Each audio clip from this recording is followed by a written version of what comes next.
Hey guys, thanks for joining us for today's edition of Ace This Recipe. I'm Chef Jason Morse, your Ace Hardware Grill expert, and we're hanging out here in the backyard of my local Ace Hardware for today's Meat Crush Monday, or is it Tuesday, or is it Throwback Thursday? I'll tell you what, I'm feeling nostalgic today because we're going old school with some really beautiful porterhouse steaks today. Why? Because it is how to cook the most ultimate steak day on the Big Green Egg, the ultimate cooking experience. So we're excited to have you with us today. Thanks so much for joining us. We love cooking with you. Hope you enjoy cooking with us as well. So don't forget, head down below into the title of this video, click that, expands that section, grab today's steak tips, recipe, and more. And then don't forget that little eye that pops up. That's our information station. That lets you into the wonderful world of gear, gadgets, and grilling. So I think we should stop horsing around here. I think it's time to get rolling. Let's rock and roll these beautiful steaks on that beautiful grill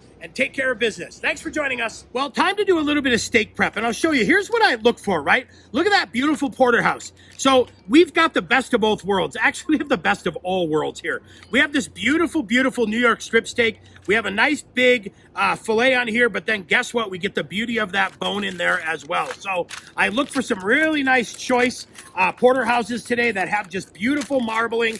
And then again, keep in mind, anything on a porterhouse, you're going to have about 1.25 inch filet or bigger. So keep in mind your filet is going to change a little bit, but what makes it a porterhouse is making sure that filet is 1.25 inches at minimum. Now, I let these guys sit out for a little bit, just about 10 minutes. I want them to warm up. See that moisture there? That's going to help with the rub. We're not actually going to put any oil on here or anything to act as a binder because I don't want to interfere with this beautiful steak. We've got enough fat in there. We really don't need to worry about it. What I'm going to do, start with a little bit of our chef's rub-a-dub, and we're just going to let this soak in, and now you'll start to see that get nice and tacky. When that happens, it is time to flip this guy over, and then we're going to go ahead and season the other side as well. So go ahead and do this. And again, you know what we always say, you guys, season as much or as little as you like. All right. So we're going to let that sit. And now that that's sitting, it's time to get the Big Green Egg lit and get it warming up. We're going to give these guys about 10 minutes of time to soak with the rub in it. So we'll see you over at the Big Green Egg. We'll get that started next. It's time to get the Big Green Egg started. And one of the questions I get a lot is, how much charcoal do I add? How much do I fill it? Do I put just enough in for today's cook? I'll tell you what, I do mine the same exact way every time. So I'm going to fill mine about 2/3 of the way up. I want a nice hearty pile of charcoal to get me a really good fire. And then I don't ever have to worry about adding more. The beauty of this Big Green Egg is at the end of it, I can close the bottom vents, close the top regulator, snuff this out, and relight this lump charcoal. So I'm not wasting. What I'm doing is what I think is a little preventative maintenance, making sure I have enough charcoal in there so I don't ever have to add any. What I'm going to do with the Speedy Lights is I'm going to put one here, and I'm going to kind of tuck that guy in there a little bit. Then I'm going to put one here, and I'm going to kind of tuck that in there. And lastly, move that out of the way just a little bit. I'm going to tuck one in right there. So as you can see, I'm kind of building everything towards the middle. What I want it to do is burn into the center and down so I get a really hot center. The cool thing is what I'm doing is setting this up so I can sear in the middle and then move my steaks over to the sides to finish. So I'm going to have direct, just blistering hot heat. And then I'm still going to have nice and hot to finish, but it won't be directly over that super hot ember pile. So pretty quick and pretty easy as well. Go ahead and get these guys lit. I like to just start the corners of them and get it going. Now, I know some people will say, why don't you break the fire starters in half, use a smaller fire starter? I'll tell you what, I want to get this party going, so I'm going to light it and get everything going with a full starter to really drive that temperature in a hurry. When I light it too, one of the things to keep in mind is, guess what? I am wide open on the bottom. I've got the top open, and I want that air to be able to come through the bottom and work its way up. So we're going to leave it that way until we establish a nice fire. Then when we establish the fire, we'll show you how to adjust the regulator top, how to adjust the bottom vents, and how to keep this going. For now, let's worry about getting this guy rocking and rolling. We'll check in on our fire here. Look at that. You can see that. right down in there. See that beautiful, there, I'll block the sun. See that beautiful ember pile? That is what we're looking for. Right in the middle, we want all of that to push its way down. We're gonna keep letting this go because we're not quite there yet. When we come back, we'll show you that bottom adjustment and that top dial adjustment as well.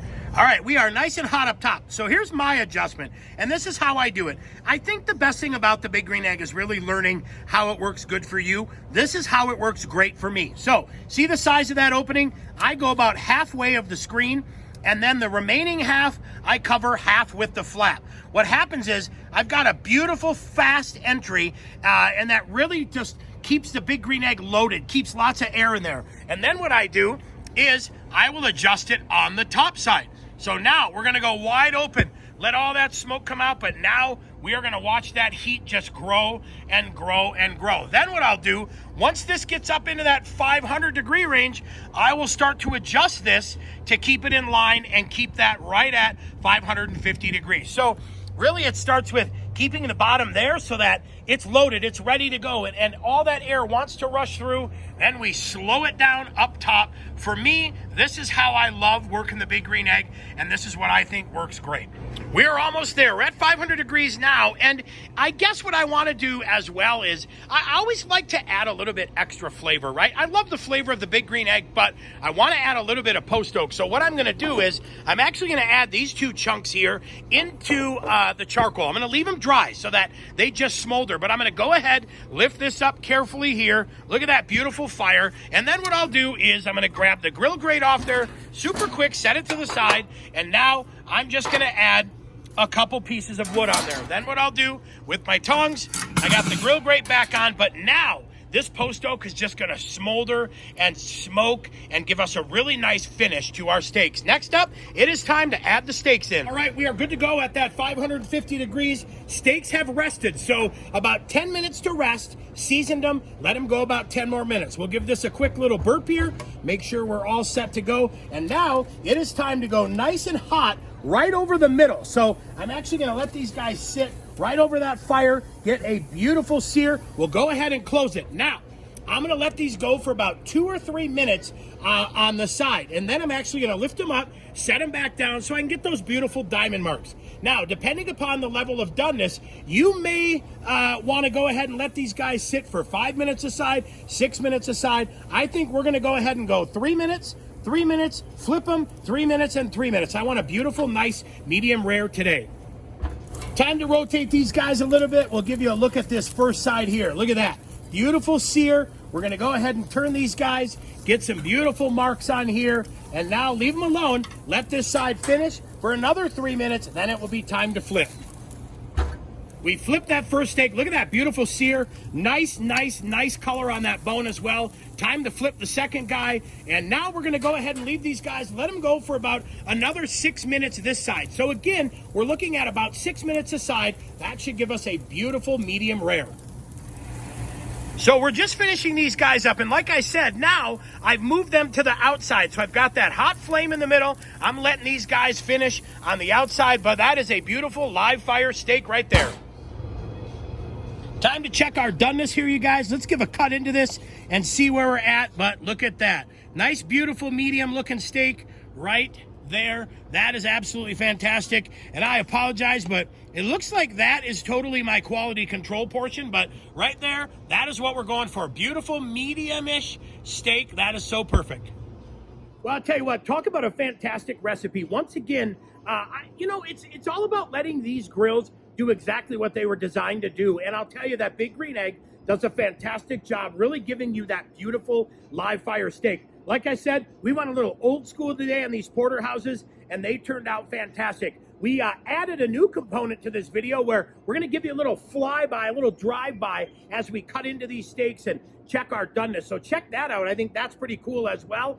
We hope you enjoy that as a new addition to our videos. But I'll tell you what, be sure to head down to the title here of this video. Click on that little arrow. that expands that section. You can click, print, and follow along. And then while you're down there, hey, leave a comment. Tell us what you'd like to see, how we can be more helpful. We love your comments. We look forward to those comments because it really helps guide us and keeps us cooking what you want to learn how to cook. And then while you're down there, don't forget to hit that bell, subscribe, sign up for notifications. Tell everyone you know to stay tuned to the Ace Hardware YouTube channel. Lots of cool content. A lot more fun coming for you this year as well. So I'm Chef Jason Morse, your Ace Hardware Grill expert. Thank you so much, like always, for joining us and cooking along with us. We appreciate it. We hope you appreciate it as well. So I think let's quality control this again. And the beauty of this, look at this beautiful filet. I think we're going to cut a little bit of that off, but look at that. Look at that beautiful, beautiful piece of filet. And then we also put a little gorgonzola dolce. A nice sweet gorgonzola on here as well. So the quality control. Cheers. Yeah. Oh man. We'll see you guys again real soon.